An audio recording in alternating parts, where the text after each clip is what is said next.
有民间团体认为讲，有一寡人长期以来会饲这个浪动狗，造成因会去勒车、咬人等等，要求饲这寡浪动猫犬的人就要负责任。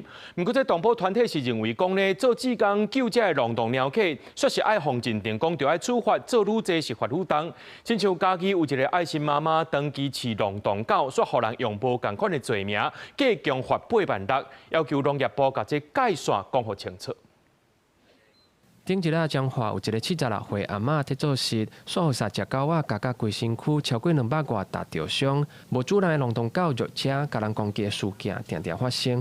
不过责任要算谁的？有民间团体开记者会，认为因为有人饲因这个狗仔来，说无辜的民众甲社会承担风险。一部分的人持续的喂养，然后扩大流浪动物的一个族群，然后另外一部分的。 风险，它所造成的风险跟后果，却是由整个社会来承担的。不过，动保团体讲，目前根本就无饲浪动狗等于是主人的法规。不过，地方政府说已经先开发。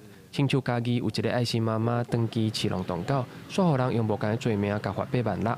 动保团体批评地方政府滥权，嘛认为安尼会互有爱心的志工做愈济，罚愈重。目前为止，所有的法律没有一条是禁止喂食的。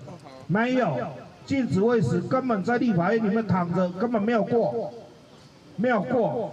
哦，所以我们要他们用谣言的方式在制造恐慌。农业部会用动保法修法，要伫咧立法议审议当中，会尊重各方意见。